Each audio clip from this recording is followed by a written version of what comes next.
Nous allons pouvoir commencer notre culte. Je vous invite à vous lever si ça ne vous pose pas trop de difficultés pour chanter le cantique numéro 322, s'il vous plaît. Cantique numéro 322.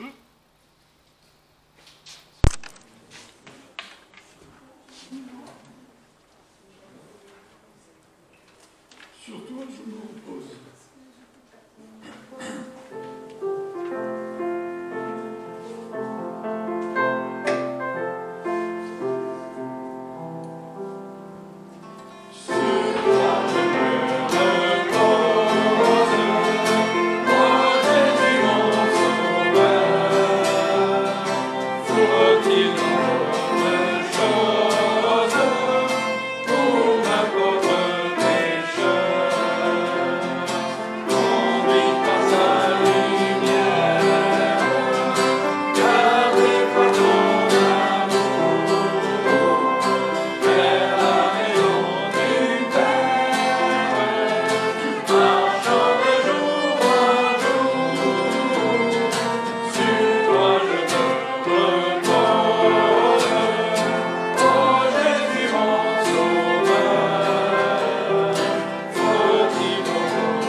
C'est sur toi que repose notre foi et notre confiance et notre assurance de ce que nous faisons partie de ta famille et que tu nous as sauvés par le sang de la croix. Tu nous as purifiés et tu nous as mis à part. Aussi, nous voulons te louer ce matin. Nous te demandons pour cela de diriger le culte et d'être aussi avec ton serviteur qui va nous parler de ta part et de bénir cette assemblée. Pensons aussi aux frères et aux sœurs qui ne sont pas là ce matin, te prions de les accompagner durant leur séjour. Au nom de Jésus. Amen. Vous pouvez vous asseoir. Nous enchaînons avec le cantique, s'il vous plaît, numéro 29. Cantique numéro 29.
Ce cantique aussi me fait penser à la pierre qui dévale la colline dans la prophétie de Daniel, qui devient une montagne. Et en effet, Christ, il est venu en tant que simple homme, fils de Dieu, sans péché, puis nous savons que son règne, il règne déjà, mais son règne est encore à venir. Et il sera éclatant, il sera dans toute sa splendeur. Excusez pour le chat dans la gorge. Quand on me dit, est-ce que tu as des animaux? C'est vrai que maintenant, en général, je dis un chat et demi, parce que j'ai un chat, pas la moitié d'un chat, mais il y a un autre chat que je partage avec ma sœur, on partage un peu ce même chat. Et j'ai un autre chat dans la gorge qui est persistant. Mais bon, celui-là, il a du mal à partir. Bon, il va falloir que... Non, c'est bon, merci, parce que ça n'y fera pas grand-chose. Et puis, bon, je ne veux pas abreuver ce chat, je préfère qu'il meure de sa mort par déshydratation. Bon, ça n'a rien à voir avec le culte ce matin, évidemment. C'est une petite parenthèse que je referme. On va, pour la pensée, c'était pas la pensée de ce matin d'ailleurs. Alors, j'ai retrouvé dans mes papiers, et comme je deviens vieux, je mets maintenant une date. Quand je reprends des pensées, je mets une date pour dire, bon, ça, tu l'as vu déjà il y a 2 semaines et demie, 2 semaines, 3 semaines. C'est pas la peine, parce qu'il risque de s'enlacer. Mais j'ai retrouvé ce papier, et je sais que j'avais partagé avec vous cette pensée. Je me suis dit, comme on oublie vite, et que je trouve cette pensée assez pertinente, elle n'est pas de moi, mais qui fait le parallèle entre la religion et l'évangile. Et ce parallèle, et qui montre le contraste entre les deux, je me suis dit, je pense que peut-être j'espère que l'Esprit de Dieu a poussé dans ce sens, je vais la repartager avec vous. Alors ceux qui s'en souviennent, évidemment, il faut dire, ah oui, en effet. Bon, je vous lis cette pensée. On confond bien souvent l'évangile, c'est-à-dire l'enseignement de Jésus-Christ, avec une religion comme il y en a tant. La comparaison est-elle possible? Il existe plusieurs religions, mais un seul évangile. La religion est l'œuvre de l'homme, mais l'Évangile est un don de Dieu. La religion est ce que l'homme fait de Dieu et veut faire pour Dieu. L'Évangile est ce que Dieu a fait pour l'homme. Dans les religions, l'homme cherche Dieu. Dans l'Évangile, Dieu cherche l'homme. La religion consiste pour l'homme à grimper à l'échelle de ses bonnes actions avec l'espoir de rencontrer Dieu sur son dernier barreau. L'Évangile nous révèle un Dieu descendu par Jésus-Christ, l'échelle de Jacob, pour nous rencontrer, nous pécheurs, au barreau le plus bas. La religion met en avant la bonne volonté de l'homme. L'Évangile est la bonne nouvelle venue de Dieu. Alors, Acte 10, 43, ne tournez pas, je vous lis Acte 10, 43, une partie en tout cas. Quiconque croit en Jésus-Christ obtient le pardon de ses péchés. La religion est faite de rites et de pratiques. L'Évangile, il faut quand même le préciser, en grec, l'Évangile veut dire bonne nouvelle. L'Évangile est la proclamation de l'amour, sans limite du Dieu saint et sauveur. La religion paraît pouvoir améliorer l'homme par l'extérieur. L'Évangile le transforme de l'intérieur. La religion blanchit la surface. L'Évangile purifie le cœur. Il y a beaucoup de religions, mais un seul Dieu sauveur. Romains 1,16, l'Évangile est la puissance de Dieu pour sauver celui qui croit. Et en effet, je pense que ça fait bien le parallèle et surtout le contraste entre les religions, toutes religions confondues, qu'elles soient dites chrétiennes ou non chrétiennes, et puis le véritable évangile de paix qui a coûté évidemment la vie du Fils de Dieu.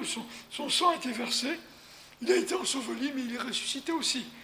Ce qui fait que nous ne sommes pas de faux adorateurs, puisque Christ est loin de Dieu, comme par définition, est venu donner sa vie, mais il a dit « j'ai le pouvoir de donner ma vie, j'ai le pouvoir de la reprendre ».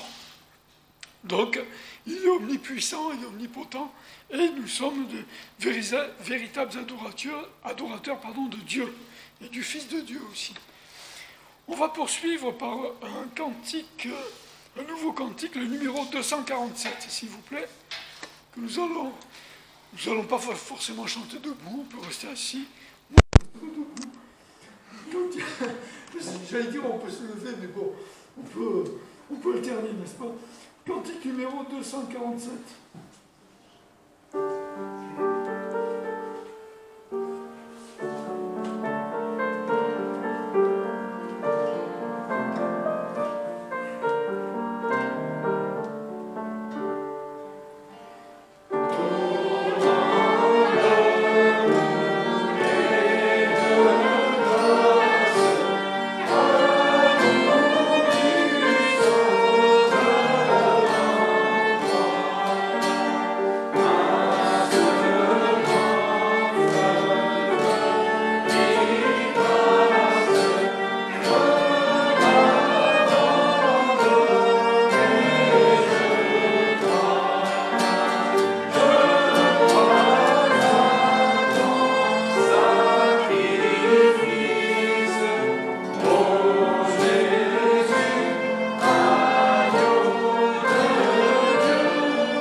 l'invité donc du jour, content de vous voir. Content aussi de voir toute la petite famille réunie, là-bas au fond.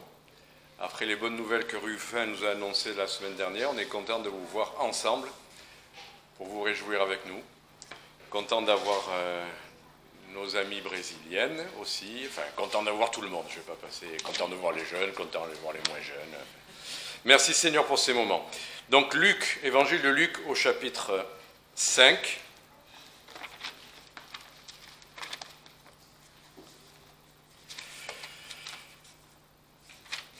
On va lire le chapitre 5 du verset 1 au verset 11. Et d'abord je vais prier. Seigneur, nous te remercions de ta fidélité, de ta miséricorde, de ta puissance. On sait que toute la gloire te reviendra et pour l'éternité, on saura exactement qui tu es. On te verra enfin de nos yeux. On pourra te louer comme tu en es digne. Ça ne sera plus avec nos voix limitées, avec nos cœurs étroits. Ça sera dans la plénitude de ta gloire et de ce qu'on pourra te donner parce qu'on sera ressuscité sans plus aucune limitation. Merci Seigneur de cela. Merci aujourd'hui parce que tu as, pour pouvoir marcher avec toi, des choses à nous dire. Parle à nos cœurs, à chacun de nous, encourage, corrige, fortifie, bénis, comme tu sais le faire parce que tu es notre Sauveur et Seigneur, Jésus-Christ. Amen. Alors je vais juste devoir déplacer ça, peut-être que quelqu'un le rapproche, parce que sinon ça va tourner les pages à ma place pendant le message. J'aime bien l'air, mais là c'est vrai que où tu l'avances, comme ça si c'est devant, vous en profitez. Et il y a la longueur ou pas? Ah non, il n'y a pas beaucoup de longueur. Voilà. Pour ceux qui aiment l'air frais. Voilà, Luc chapitre 5, verset 1. Comme Jésus était sur le bord du lac de Génézareth, la foule se jetait sur lui pour entendre la parole de Dieu. Et ayant vu au bord du lac 2 barques, dont les pêcheurs étaient descendus et lavaient leurs filets, il monta dans l'une de ces barques qui était à Simon. Et il le pria de s'éloigner un peu du rivage, et s'étant assis, Luc 5, c'est bon, s'étant assis, il enseignait le peuple de dessus la barque. Et quand il eut cessé de parler, il dit à Simon, « Avance en pleine eau et jetez vos filets pour pêcher. » Simon lui répondit, « Maître, nous avons travaillé toute la nuit sans rien prendre. Toutefois, sur ta parole, je jetterai le filet. » Et l'ayant fait, ils prirent une grande quantité de poissons. Et comme leur filet se rompait, ils firent signe à leurs compagnons qui étaient dans la barque, dans l'autre barque, de venir les aider. Ils y vinrent, et ils remplirent les 2 barques tellement qu'elles s'enfonçaient. Simon-Pierre, ayant vu cela, se jeta aux pieds de Jésus et lui dit, « Seigneur, retire-toi de moi, car je suis un homme pécheur. » Car la frayeur l'avait saisi, et tous ceux qui étaient avec lui à cause de la pêche des poissons qu'ils avaient faite, de même que Jacques et Jean, fils de Zébédée, qui étaient compagnons de Simon. Et Jésus dit à Simon, « N'aie point de peur, désormais tu seras pêcheur d'hommes vivants. » Et ayant ramené leur barque à bord, ils abandonnèrent tout et le suivirent. Étonnant, je viens de réaliser, ayant ramené leur barque à bord. Je ne sais pas ce que ça veut dire, parce qu'à bord, ça veut dire qu'on met dans le bateau, ou alors c'était au bord. Mais bon, en tout cas, moi, il y a écrit à bord. Vous aussi. Hein? À terre, oui, c'est ça le sens, on a bien compris. C'est ça au moment de ramener la barque. Mais bon, voilà. Peu importe, c'est pas ça le thème principal. Alors, à votre avis, quel est le sujet, quel est le thème principal de ce verset, de ce texte? Qu'est-ce qui vous vient immédiatement à l'esprit? Vous vous dites, ah, le pasteur, il va parler de quoi? Hein? Pêcheur d'hommes? Hein? Viens et suis-moi, d'accord. Bon, là, c'est pas écrit dans celui-là, mais c'est écrit ailleurs. Ils le suivirent quand même, oui. Donc, c'est ça qui vous vient à l'esprit. Est-ce que, si vous vouliez quelque chose qui est le thème principal de ce texte, c'est quoi?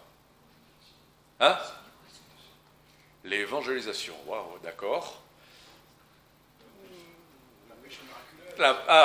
Voilà, la pêche miraculeuse. C'est quand même ça toute l'histoire, c'est l'histoire d'une pêche miraculeuse quand même. Avec les conclusions qu'on tire, avec l'objectif que le Seigneur va fixer à partir de cet événement-là. Mais enfin, le texte en lui-même, c'est l'histoire d'une pêche miraculeuse. Alors, vous savez très bien que j'aime qu'on se trompe ensemble pour dire ce que j'ai autre chose. C'est une habitude. En fait, non, c'est ça. Le texte parle bien d'une pêche miraculeuse, mais ce que j'ai remarqué, on pourrait dire, mais non, le thème principal, c'est Jésus-Christ. Voilà. Ce que j'ai remarqué, en tout cas, en lisant ce texte, et qui était assez étonnant, c'est qu'en fait, il y a une interaction, un aller-retour, à chaque fois entre Jésus et le service ou l'obéissance de Pierre, de Simon, dans ce texte-là. À chaque fois. Enfin, je vais le détailler, mais vous allez comprendre avec moi, à chaque fois que le Seigneur dit quelque chose ou vient ou se révèle d'une certaine manière, il y a ensuite un acte d'obéissance, une réaction ou un engagement de Pierre. Vous allez voir ça, on va le voir ensemble. Donc pour moi, c'est ça qui est important. Le sujet, pour moi, c'est l'interaction, l'aller-retour qu'il y a entre la révélation de Jésus-Christ et le service du croyant. Pour moi, c'est ça que ce texte-là va nous montrer. Ce n'est pas de parler que de Jésus-Christ, mais qu'à chaque fois, Jésus-Christ se révélant à ses serviteurs leur permet le service. Et il n'y aurait pas de service si Jésus-Christ ne s'était pas révélé. Et la révélation de Jésus-Christ n'aurait pas de sens si ensuite il n'y avait pas un service du chrétien. C'est ça que je voulais qu'on relève principalement. Voilà pourquoi, pour moi aujourd'hui, le titre c'est Christ, source de notre service. Voilà, c'est pas autre chose, c'est Christ qui est la source de notre service. C'est pas la crainte, c'est pas... Enfin, on va voir tout ça. Et bon, vous pourrez dire, oui, bon, le pasteur, il voit ça, il fait une association d'esprit, il voit ça, pourquoi pas, c'est vrai. Mais est-ce que c'est vraiment biblique? Est-ce qu'il y a quelque chose qui l'établit ça? On va lire dans 2 Corinthiens chapitre 3, un autre texte. Je remercie le Seigneur parce que j'avais une petite idée d'un verset dont je ne me souvenais pas bien. Je ne savais pas où il était, et je me faisais un honneur enfin, d'essayer de le trouver sans prendre une concordance. Et le Seigneur me l'a fait trouver assez rapidement, donc je remercie le Seigneur pour ça. Donc 2 Corinthiens chapitre 3, le verset qui revient et qui pour moi est important, c'est le verset 18, mais après on va voir un peu avant et un peu après. « Ainsi, nous tous qui, le visage découvert, contemplons comme dans un miroir la gloire du Seigneur, nous sommes transformés à son image, de gloire en gloire, comme par l'Esprit du Seigneur. C'est pourquoi, ayant ce ministère selon la miséricorde qui nous a été faite, nous ne perdons pas courage. » On voit, il y a ce premier verset qui dit que dans ce face-à-face, contempler l'image du Seigneur, il nous transforme à son image, de gloire en gloire, comme par l'Esprit du Seigneur. Donc c'est une chose, c'est dans le face-à-face avec le Seigneur qu'on est transformé et qu'on peut le servir. C'est pour ça que le verset suivant dit « C'est pourquoi nous ne perdons pas courage ». Nous ne perdons pas courage parce que ce ministère, nous l'avons reçu selon la miséricorde qui nous a été faite. Donc cette idée, elle est là. Vous allez dire, bon, il fait un rapprochement entre l'un et l'autre, moi, je ne le trouve pas évident. Revenez un peu en arrière dans 2 Corinthiens, on va lire rapidement. Plusieurs versets. 2 Corinthiens chapitre 2, verset 15, même au verset 14. Grâce, juste avant, grâce soit rendue à Dieu qui nous fait toujours triompher en Christ et qui répand par nous l'odeur de sa connaissance en tout lieu. D'accord? C'est ce que chacun de vous avait relevé tout à l'heure. Pécheur d'hommes, annoncer l'évangile, ok? Donc c'est en Christ qu'on triomphe pour pouvoir annoncer l'évangile. Et ainsi, verset 15, nous sommes la bonne odeur de Christ devant Dieu pour ceux qui sont sauvés, pour ceux qui périssent. Voilà ce que nous sommes. Notre service, c'est d'être la bonne odeur de Christ auprès des gens qui nous entourent. Mais cette idée, elle est encore un peu plus loin, chapitre 3, toujours dans nos Corinthiens, verset 2, « Vous êtes vous-même notre lettre, écrite dans nos cœurs, connue et lue par tous les hommes, car il est évident que vous êtes une lettre de Christ, due à notre ministère, écrite non avec de l'encre, mais avec l'esprit du Dieu vivant, non sur les tables de pierre, mais sur les tables de chair, celles du cœur. Voilà, là encore, on voyait qu'on est la bonne odeur de Christ. Là, on voit qu'on est une lettre de Christ, lue et connue de tous les hommes.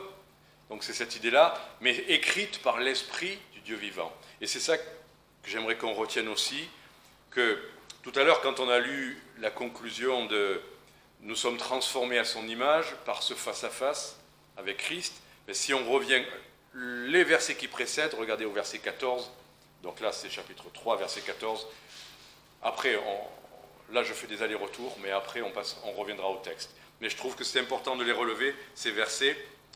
Leurs esprits ont été endurcis jusqu'à présent, car encore aujourd'hui ce même voile demeure sur la lecture de l'Ancien Testament sans être levé parce qu'il n'est ôté que par Christ. Encore aujourd'hui, quand on lit Moïse, un voile est jeté sur leur cœur. Là, il parle des Juifs qui ne croient pas, qui ont l'Ancien Testament, mais ils ont un voile sur leurs yeux. Ils ne voient pas parce que c'est que quand on se convertit, qu'on voit Christ, qu'on comprend Christ, qu'on a un face-à-face avec Christ, qu'on est en contact avec lui, que le voile se lève. Et ce contact, c'est avec Christ, face à Christ, mais, regardez au verset 16, quand ils se convertiront au Seigneur, le voile sera ôté. Et il y a ce verset, on a l'impression qu'il vient de je ne sais où. Or, le Seigneur est l'Esprit. Et où est l'Esprit du Seigneur? Là est la liberté. Pourquoi je relève ça? C'est que ce face-à-face, c'est pas juste que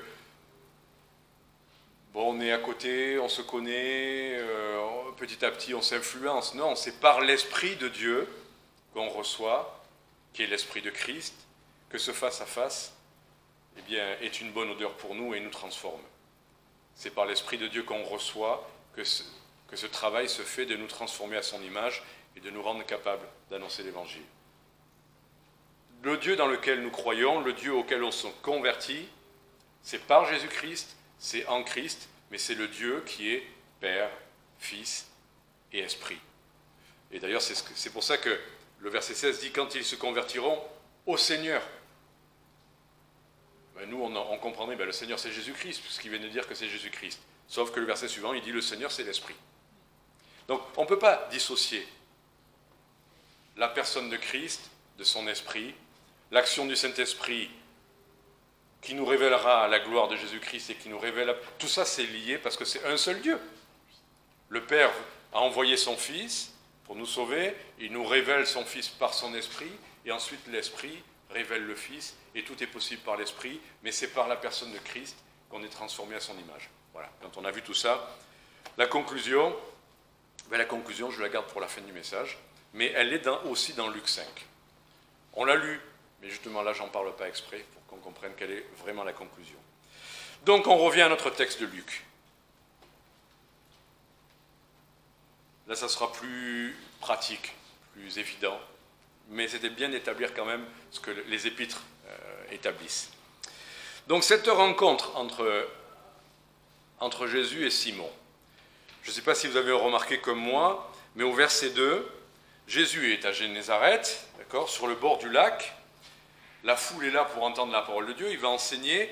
Et là, on a ce verset 2 qui dit « Ayant vu au bord du lac 2 barques dont les pêcheurs étaient descendus, il monta dans l'une de ces barques qui était à Simon. » On a l'impression, avec ça, que c'est presque un hasard. Alors oui, un hasard conduit par Dieu. Il a vu une barque, Jésus était là, et tiens, il monte dans cette barque, et c'était Simon. On connaît la suite de l'histoire, nous on sait bien que Simon va devenir Pierre, l'apôtre, etc., etc. Mais on se dit, tiens, Jésus va venir dans cette barque-là, ah, c'est bien que ce soit Simon, parce que je sais que l'Esprit de Dieu, l'Esprit du Père m'a révélé ça. En fait, il faut revenir un peu en arrière.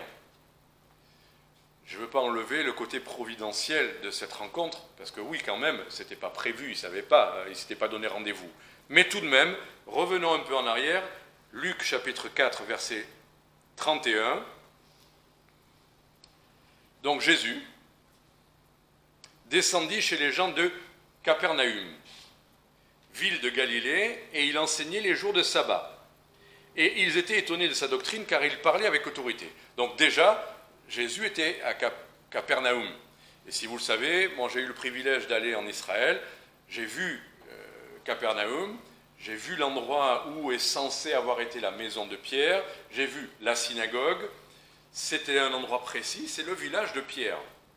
Et si effectivement, comme l'histoire semble le dire, et c'est ce qui semble être dit ensuite, regardez verset 37, sa réputation se répandit dans tous les quartiers du pays d'alentour, Jésus étant sorti de la synagogue, entra dans la maison de Simon. Or, la belle-mère de Simon avait une fièvre violente, et ils le prièrent en sa faveur. S'étant donc penché sur elle, il commanda la fièvre, et la fièvre la quitta, et aussitôt, elle se leva et les servit. Donc, quand même, Jésus était à Capernaum depuis plusieurs jours. Jésus prêchait, il l'a fait suffisamment longtemps, c'est écrit, pour que sa réputation même se répande alentour. Après, on voit, bon là je ne l'ai pas lu, mais Jésus va libérer un démoniaque dans la synagogue, et dès qu'il sort de la synagogue, il entre dans la maison de Simon. Je ne peux pas dire que c'était son habitude, je peux juste lire, en tout cas, que quand plus tard, sur le lac de Génézareth, un peu plus loin, Jésus va voir deux barques et qu'il va monter dans la barque de Simon, Simon savait quand même pas mal de choses sur Jésus.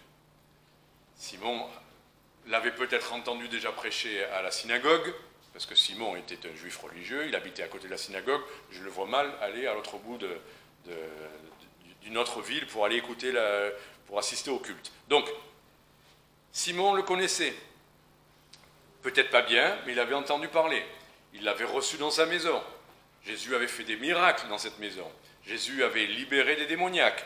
Toute l'histoire, ensuite, vous regardez au verset 40 et 41, dans cette maison même, eh bien, quand le soleil fut couché, tous ceux qui avaient des malades atteints de diverses maladies les lui amenèrent, et il les guérit en imposant la main sur eux. Les démons sortaient aussi de plusieurs en criant et disaient « Tu es le Christ, le Fils de Dieu ». Mais il les censurait et ne leur permettait pas de dire qu'ils sussent qu'il était le Christ. Bon. Donc quand même, alors peut-être, je ne sais pas, que la nuit en question, Simon était en train de pécher.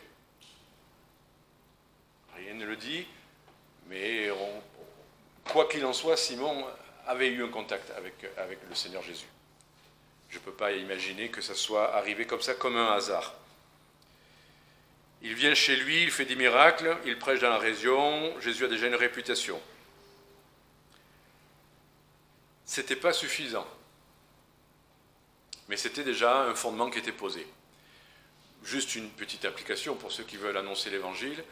Nous, on croit des fois qu'il suffit de dire « Jésus est mort pour tes péchés, convertis-toi ». Il faut que les gens aient eu des informations avant de se convertir. Il faut que les gens aient entendu parler de qui est Jésus. Il faut que les gens aient un fondement biblique pour savoir se convertir, mais pourquoi et de quoi? Se repentir. Repens-toi. Voilà. Race de vipère. Mais pourquoi? Il faut donner des informations. Les Juifs à qui Jean-Baptiste prêchait la repentance, ces Juifs-là avaient la loi de Moïse. Ils savaient les exigences de Dieu. Ils avaient entendu parler d'un Dieu saint. Mais les gens autour de nous, pour la plupart, pas pour la plupart, je ne sais pas les statistiques, mais en tout cas, ont besoin d'entendre parler de choses de la Bible. Pour Dieu est créateur, Dieu est tout-puissant, Dieu est saint, Dieu est amour, Dieu est lumière. Ils ont besoin de fondements. Ils ont besoin d'enseignement avant de pouvoir vraiment rencontrer le Seigneur lui-même. Mais ça va se faire. Donc il faut penser à ça.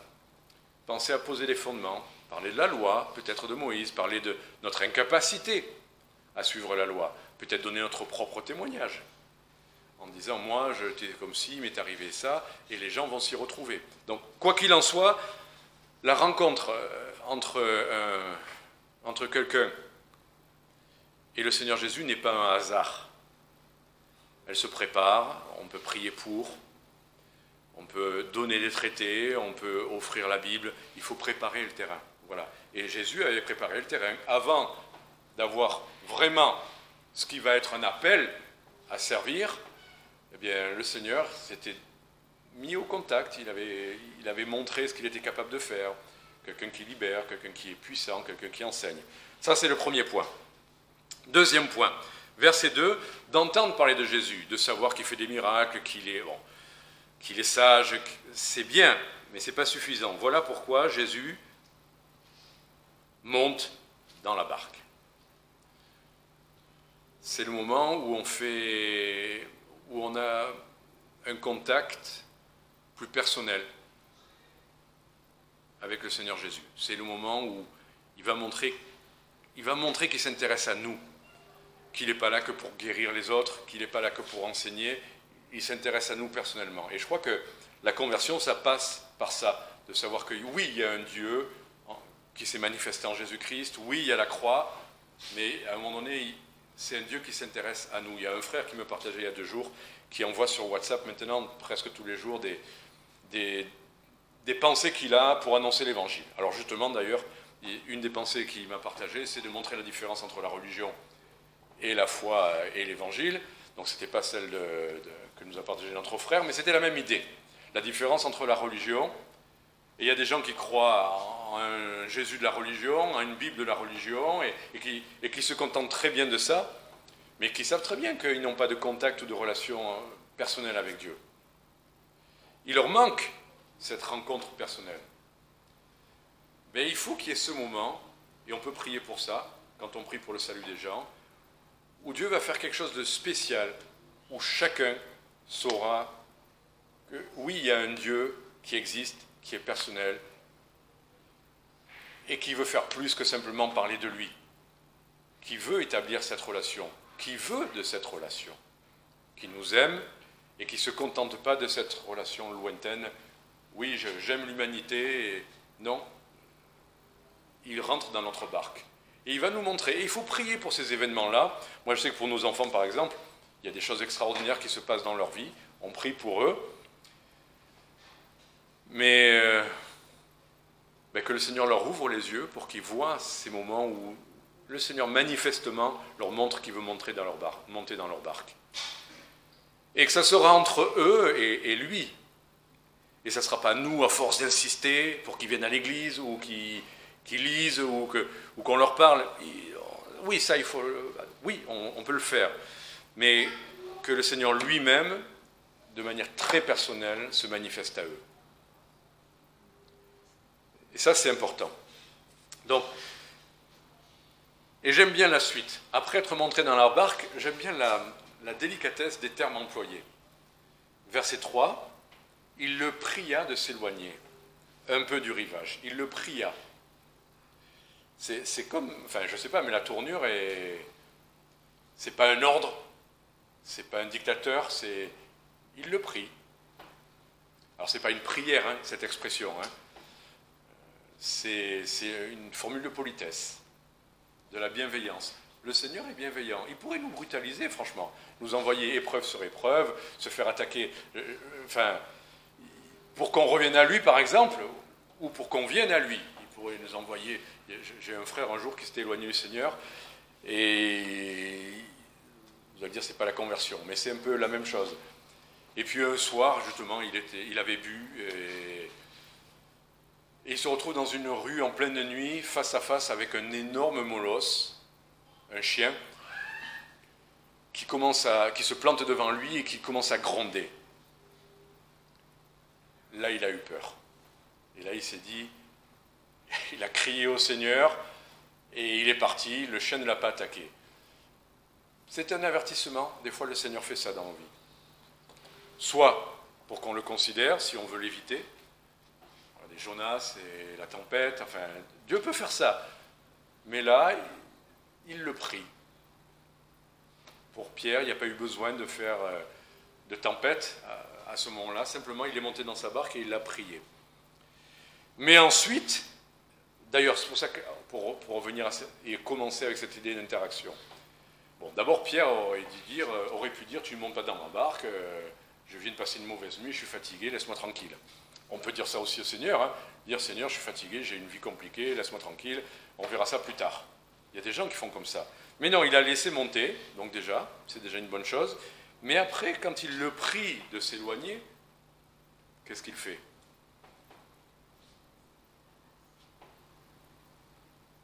Moi, je crois qu'ils se sont éloignés, oui. Il le fait. Il le pria, et s'étant assis, il enseignait le peuple de dessus la barque, En tout cas, verset 4, quand il lui sait de parler, il dit à Simon, « Avance en pleine eau et jetez vos filets pour pêcher. » Là, le ton, c'est pas qu'il devient moins poli, c'est on n'a plus besoin de formule de politesse maintenant. Maintenant, tu avances en pleine eau et tu vas faire ce que je te demande. La relation commence à évoluer un peu. Il lui donne un ordre. Et là, en l'occurrence, verset 5, Simon lui répond, « Maître, il y a une interaction. » Il lui répond, « Maître, nous avons travaillé toute la nuit sans rien prendre, toutefois sur ta parole, je jetterai le filet. » Première chose, il lui dit « Maître », donc là, ça y est, la relation est établie. Il y a un maître, ça veut dire qu'il y a un disciple. Il a reconnu clairement que Jésus est un enseignant. Il a reconnu clairement qu'il est même, je vais dire, obligatoirement plus qu'un simple enseignant. Parce qu'on peut enseigner. Tout à l'heure, on a vu qu'il enseignait avec autorité. La différence entre un enseignant et un maître, c'est que le maître peut commencer à être directif avec vous. L'enseignant, vous pouvez l'écouter et dire « Ah oui, c'est bien ce qu'il dit, c'est bien. » Mais après, si vous dit quelque chose, fais ça, vous pouvez dire bah, « Qui tu es toi ?» Enfin, oui, je trouve c'est intéressant ce que tu racontes, c'est bien, c'est biblique, mais tu n'es pas mon maître.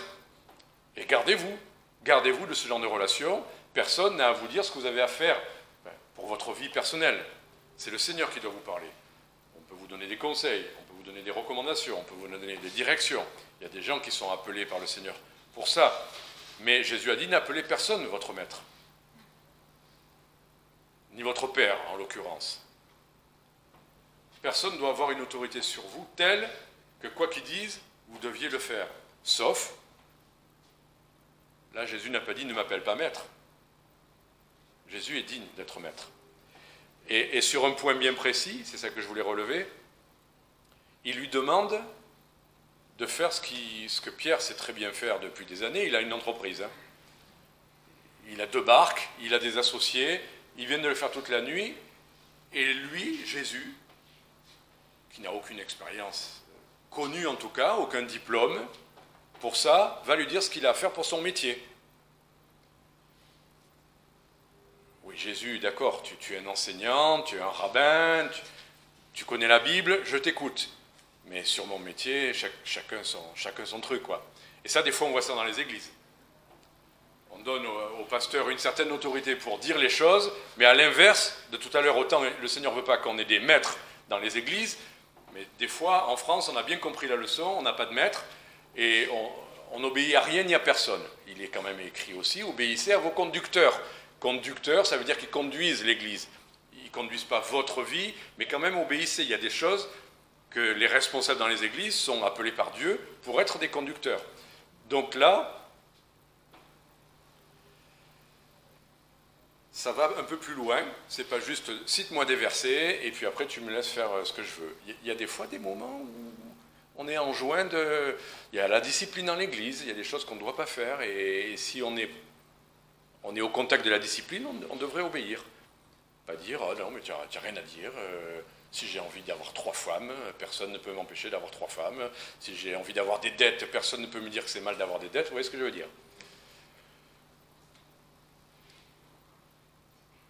Là, en l'occurrence, Jésus,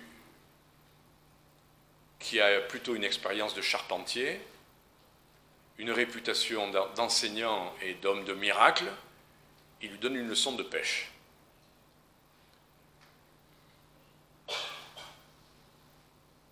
Je crois que si on dit que le Seigneur est notre maître, il a autorité sur tous les rayons de notre existence.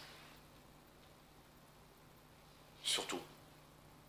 Notre vie intime, notre argent, notre travail, notre vie affective. S'il est le maître, il est le maître. On pourrait dire, mais ça c'est mes affaires. Toi tu t'occupes des choses spirituelles, mes affaires à moi, je les gère comme je veux. Par exemple, comment je m'habille, qu'est-ce que je fais de mon argent, si je fais des courses, c'est moi qui décide, ça c'est mon affaire. Mais le Seigneur peut avoir son mot à dire pour à peu près tout dans notre vie. Notre portefeuille, notre vie affective, nos vacances, notre manière de s'habiller, etc., notre manière de parler, notre manière de nous comporter en famille. Il est le maître.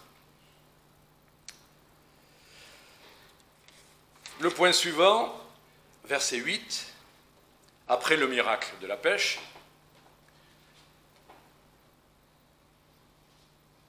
Simon-Pierre, ayant vu cela, se jeta aux pieds de Jésus et lui dit « Seigneur, retire-toi de moi, car je suis un homme pécheur. » Quand même, la relation avance bien là. Enfin, Pierre manifeste quelle est sa place devant le Seigneur. Il se jette aux pieds de Jésus. D'autres textes disent aux genoux, je ne sais pas pourquoi. Mais en tout cas, il se jette, il est en dessous. Et il l'appelle Seigneur. Il y a une différence entre maître et Seigneur. Seigneur, ça veut dire il y a quelque chose de divin là-dedans.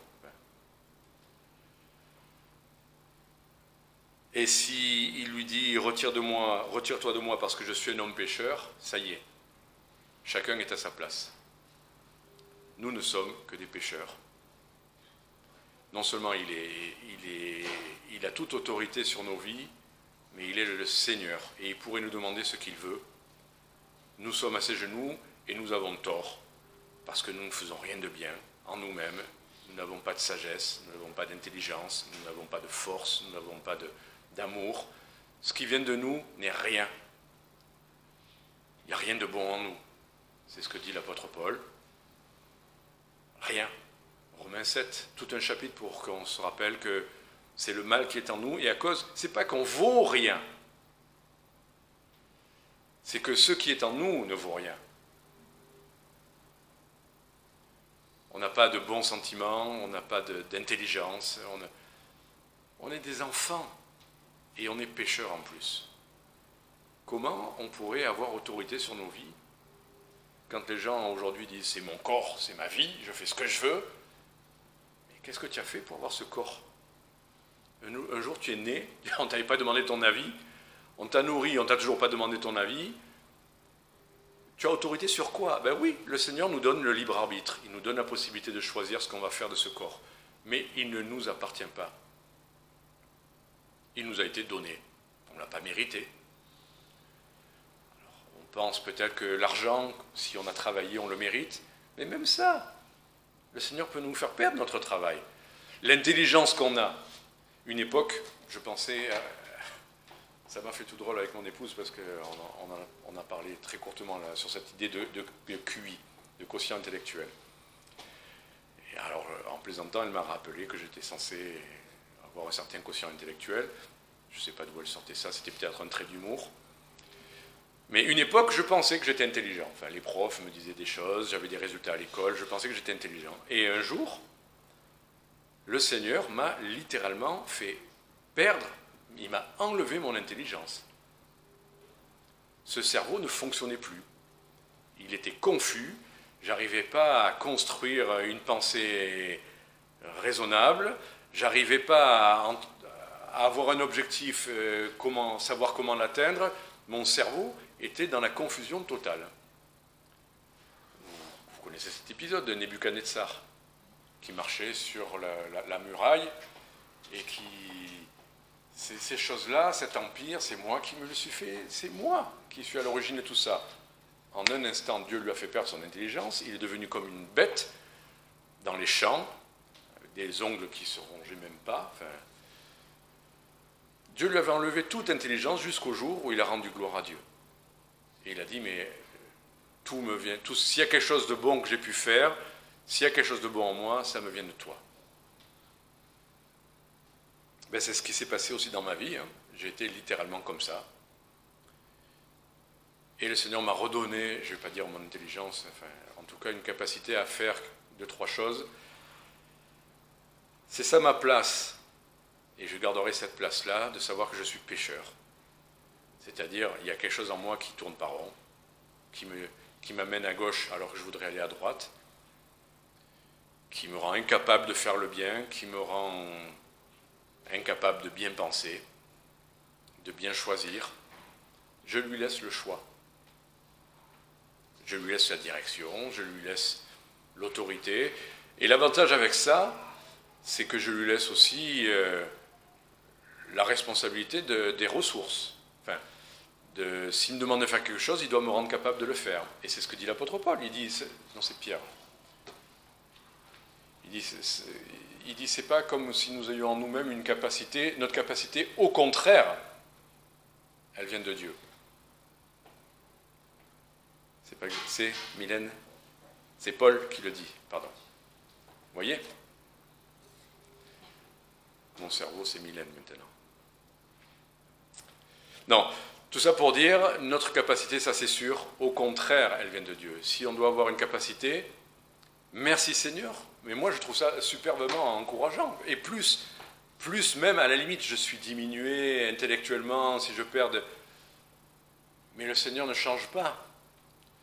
Son intelligence, sa puissance, sa sagesse ne changent pas. Ma mémoire change. Mais lui ne change pas. Et donc ça ne m'inquiète pas pour l'avenir, puisque j'aurai toujours cette même ressource de Jésus-Christ qui peut m'aider à faire ce que j'ai à faire. S'il me demande quelque chose, il est le Seigneur, je peux le faire. Pas je, ça ne vient pas de moi, mais Christ, la source en moi, me rendra capable. Et donc si je veux être capable de quelque chose, c'est auprès de lui que je dois le chercher. Sa sagesse, son amour, son intelligence. Et quand on a compris ça, qu'il est le Seigneur, et que nous sommes des pécheurs, et que nous sommes enfin à notre place, quand on est arrivé par ce processus-là, on est bien sûr dans la frayeur, parce qu'on se dit, mais Jésus-Christ, il sait tout, il peut tout, il est saint. Surtout quand on lit le livre de l'Apocalypse, la Révélation. Ben c'est là où il nous dit, verset 10, et on termine, Jésus dit à Simon, n'aie point de peur. Voilà, Dieu ne nous a pas montré qui il est et qui nous sommes pour qu'on se flagelle. Au contraire, n'aie pas de peur, parce que maintenant, tu seras pêcheur d'hommes vivants. Et j'aime bien l'idée qu'il n'a pas dit, maintenant tu feras un travail de pêcheur. Maintenant, tu seras. C'est-à-dire, comme quand Jacob, par exemple, a lutté avec l'ange de l'Éternel, et qu'il a été touché à la hanche, quand il a été finalement rendu incapable d'être ce qu'il était d'habitude, avec la force et avec sa ruse et tout ça, quand il a été brisé, là, le Seigneur lui a donné un nouveau nom. Tu étais Jacob, mais maintenant tu seras Israël. Mais là, tu étais Pierre, pêcheur de poissons, tu étais Simon, pardon, et là maintenant tu seras Pierre, pêcheur d'hommes vivants. Tu seras. Parce qu'il y a eu cette relation entre toi et moi. Tu es passé par les étapes qu'il fallait. On peut être quelque chose pour le Seigneur simplement parce qu'il nous a fait passer par les étapes par lesquelles on doit passer. Des fois, ça prend du temps. Des fois, on résiste. Des fois, on n'est pas prêt. Des fois, D'accord. Il a fallu du temps à Joseph pour être ce qu'il est devenu. Il a fallu du temps à Moïse pour devenir ce qu'il a pu être. Mais on est quelque chose. Ce n'est pas d'un coup qu'on est embauché pour quelque chose, qu'il va falloir apprendre. On est ce que le Seigneur a fait de nous. Et s'il nous dit, n'aie pas peur parce que tu seras pêcheur d'hommes, c'est un fait. Dieu ne se trompe pas. Et il t'utilisera comme pêcheur d'hommes. Mais tu es. Je t'ai transformé. Et je te rendrai capable de l'être. Verset 11. Ayant ramené leur barque à bord, ils abandonnèrent tout et le suivirent. C'est le moment où, Seigneur, est-ce que tu me demandes de quitter mon travail pour je ne sais pas quoi, enfin pour te servir? Non. Pour Pierre, c'était le cas. Il a fallu, bien sûr, s'il restait dans sa barque à pêcher du poisson, à quel moment il aurait eu le temps d'aller où il est allé. Pour ceux qui sont appelés au ministère de la prédication de l'Évangile, oui, il faut la plupart du temps, pas toujours, il y en a qui travaillent à côté, il y en a, ça m'est arrivé une époque, ça se fait. Mais il faut être prêt quand même. Il faut être prêt. Prêt à considérer si le Seigneur nous le demande. Ça ne veut pas dire qu'on le fera. Si le Seigneur ne le demande pas, le Seigneur ne le demande pas à tout le monde. C'est pas vrai. Le Seigneur ne le demande pas à tout le monde. Mais s'il est monté dans la barque, qui vous a montré ce qu'il vous a montré, et qui vous montre aussi ça, il faut être prêt. C'est ça qui est important. Laisser tout, abandonner tout et le suivre. Le suivre. La conclusion, je vous avais dit tout à l'heure qu'il y avait une conclusion à ça dans 2 Corinthiens chapitre 4. Là, ce ne sera pas un développement, ne vous inquiétez pas. 2 Corinthiens chapitre 4, on l'a lu tout à l'heure. On l'a lu, mais peut-être qu'on n'a pas fait attention assez. 2 Corinthiens chapitre 4, verset 1. Quand on a vu cette idée qu'il nous transforme à son image de gloire en gloire par l'Esprit du Seigneur, à son image, simplement par ce face-à-face, à son image de gloire en gloire par l'Esprit du Seigneur, la conclusion c'est quoi? Puisque c'est un ministère, un service par miséricorde, nous ne perdons pas courage. C'est incroyable tout ce que le Seigneur est obligé de nous dire pour qu'on ne perde pas courage. Qui nous parle de sa gloire, qui nous parle de l'Esprit du Seigneur, qui nous donne tant de contenu doctrinal pour juste nous dire à la fin, alors ne perds pas courage. Chapitre 4, verset 16. C'est pourquoi la conclusion, c'est ça encore.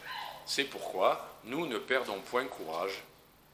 Et si notre homme extérieur se détruit, l'intérieur se renouvelle de jour en jour. Amen. Que le Seigneur vous bénisse.